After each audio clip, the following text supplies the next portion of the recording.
आइए देखते हैं इस कथा में। श्री मंदिर में आज एकादशी के दिन भात बन रहा है। हाँ, भात बन रहा है, दाल बन रही है, अनेकों प्रकार के व्यंजन और तरकारियाँ बन रही है। अरे, इस कलयुग में जहाँ एकादशी के दिन भात खाना तो दूर की बात, उसका विचार करना भी महापाप माना जाता है। वहाँ श्री क्षेत्रपुरी के जगन्नाथ मंदिर में आज उत्सव का माहौल है। भक्तगण आनंद बाजार में बैठकर तृप्त होकर महाप्रसाद पा रहे हैं। आखिर ऐसा क्यों? क्यों यहाँ एकादशी माता का चाबुक नहीं चलता? बात उस समय की है जब सतयुग का सवेरा था। भगवान विष्णु के श्री अंग से एक परम तेजस्वी शक्ति उत्पन्न हुई जिनका नाम था एकादशी देवी। उनका जन्म ही इसलिए हुआ था कि वे संसार से पाप का नाश कर सके। ठाकुर जी ने उन्हें निहारते हुए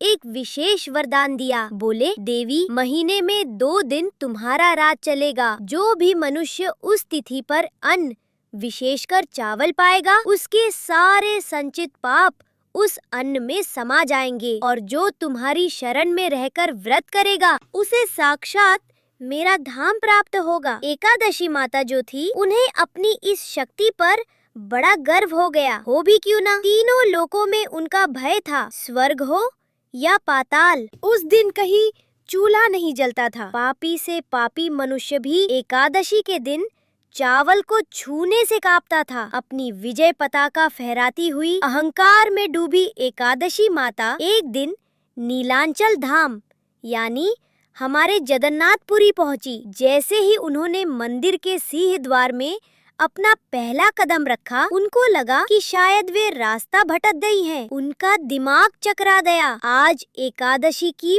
पावन तिथि थी, पर यहाँ का नजारा तो बिल्कुल उलट था। आनंद बाजार में हजारों भक्त बैठे थे। कोई भूखा नहीं था, कोई प्यासा नहीं था। सबके सामने मिट्टी के कुल्हड़ों में गर्मा गर्म अन्न परोसा जा रहा था। भक्त बड़े चाव से जय जगन्नाथ का उद्घोष करते हुए उस भात को पा रहे थे। एकादशी माता का क्रोध 7वें आसमान पर पहुंच गया। वे व्याकुल हो उठी, सोचने लगी, यह मेरा अपमान है। मेरे ही दिन यहाँ चावल क्या? जगन्नाथ जी मेरा नियम भूल गए क्या? उन्हें मेरी शक्ति का भान नहीं? क्रोध में जलती हुई वे सीधे मंदिर के गर्भगृह में घुस गई। सामने रत्न सिंहासन पर ठाकुर जी अपने बड़े भाई बलभद्र और लाडली बहन सुभद्रा के साथ मंद मंद मुस्कुरा रहे थे। एकादशी माता ललकार कर बोली, प्रभु, ये क्या अनर्थ हो रहा है? आपने ही तो मुझे वरदान दिया था कि एकादशी को चावल में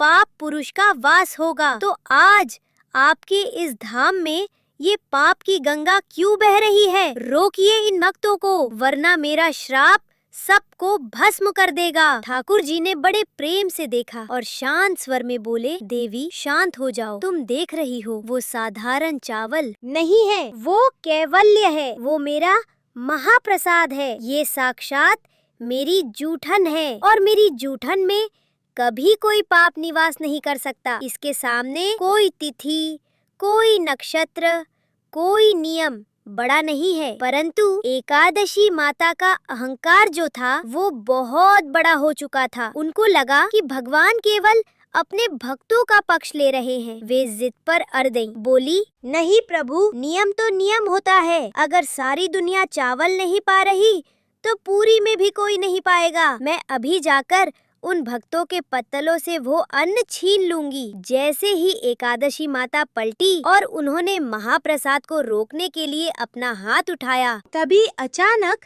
मंदिर का पूरा वातावरण बदल गया। ठाकुर जी की वो प्यारी सी मुस्कान ओझल हो गई। उनकी बड़ी बड़ी गोल आँखों में वो तेज आ गया जो प्रलय ला सकता है, क्योंकि ठाकुर जी सब कुछ सह सकते हैं, अपना अपमान सह सकते हैं, लेकिन अपने भक्त और अपने प्रसाद का अपमान उनसे सहन नहीं होता। ठाकुर जी की एक हुंकार गूंजी जिसने पूरे नीलशैल पर्वत को हिला दिया। वे कड़क आवाज में बोले, रुको देवी, तुमने मेरे महाप्रसाद को पाप कहने का दुस्साहस कैसे किया? क्या तुम भूल गई हो कि ये महाप्रसाद साक्षात ब्रह्म है? इसके सामने वेद, पुराण और स्वयं तुम जैसी शक्तियाँ भी छोटी पड़ जाती है। पर प्रभु, नियम तो आपका ही बनाया हुआ है। अगर आज भक्त चावल पाएंगे तो मेरा व्रत खंडित हो जाएगा, मेरा मान कहाँ रहेगा। सुनो एकादशी, मंदिर की इस चौखट के बाहर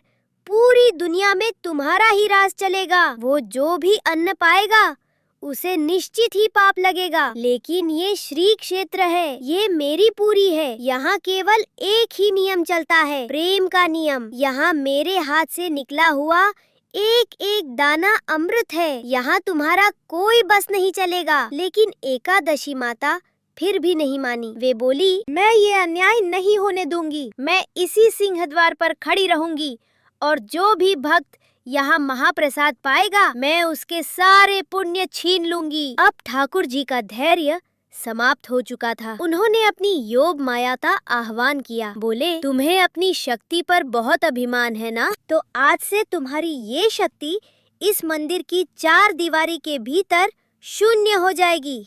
अगले ही पल एक चमत्कार हुआ। अदृश्य दिव्य जंजीरों ने एकादशी माता को जकड़ लिया। ठाकुर जी के आदेश पर उन्हें मंदिर के ईशान कोण में ले जाया गया और वहाँ उन्हें उल्टा लटकाकर बांध दिया गया। ठाकुर जी ने श्राप दिया, अब तुम यही बंदी बनकर रहोगी। तुम्हारी आंखों के सामने साल के 365 दिन, यहाँ तक कि एकादशी के दिन भी मेरे भक्त पेट भरकर महाप्रसाद पाएंगे। तुम सब देखोगी पर किसी को रोक नहीं पाओगी। यहाँ मेरी आज्ञा के बिना तुम पत्ता भी नहीं हिला सकोगी। एकादशी माता छटपटाने लगी। वे रोते हुए बोली, प्रभु, ये तो घोर अन्याय है। अगर मैं यहाँ ऐसे ही बंदी रहूंगी तो संसार मेरा सम्मान करना छोड़ देगा। क्या भक्त मुझे भूल जाएंगे? उनका सारा अहंकार मिट्टी में मिल चुका था। उन्हें समझ आ गया था कि मर्यादा पुरुषोत्तम के नियम भी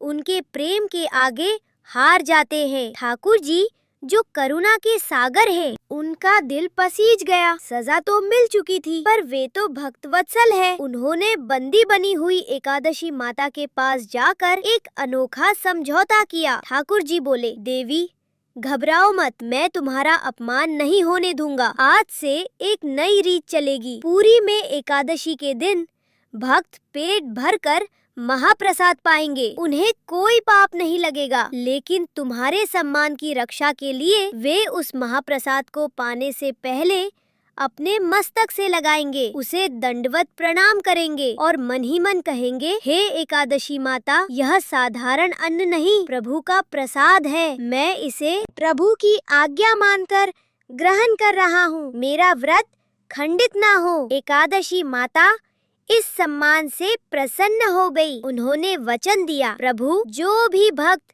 इस भाव से पूरी में महाप्रसाद पाएगा, मैं उसके पाप नहीं गिनूंगी बल्कि उसे 2 गुना पुण्य प्रदान करूंगी। यही कारण है कि आज भी जगन्नाथपुरी दुनिया की इकलौती ऐसी जगह है जहां एकादशी के दिन आनंद बाजार में हजारों भक्त बड़े आनंद से महाप्रसाद पाते नजर आते हैं। वहाँ मान्यता है कि यदि एकादशी के दिन आपको महाप्रसाद मिल जाए और आपने ये सोचकर उसे ठुकरा दिया कि आज मेरा व्रत है, तो वह साक्षात जगन्नाथ जी का तिरस्कार माना जाता है और उसका भारी पाप लगता है। आज भी मंदिर के बेड़ाकाली मंदिर के पास एकादशी माता की मूर्ति स्थापित है, जहाँ वे मौन रहकर सब देखती है पर किसी को टोकती नहीं। ये कथा हमें सिखाती है कि धर्म में नियम तो बहुत है पर प्रेम और ठाकुर जी का प्रसाद उन सब नियमों से ऊपर है। क्या आपने कभी ठाकुर जी का वो अलौकिक महाप्रसाद पाया है? अगर कभी पूरी जाए तो नियम के चक्कर में प्रसाद मत छोड़ना। अगर आपको हमारे जगन्नाथ जी की ये लीला पसंद आई हो तो वीडियो को लाइक, शेयर और सब्सक्राइब करना ना भूले। जय जगन्नाथ जी की जय। एकादशी माता।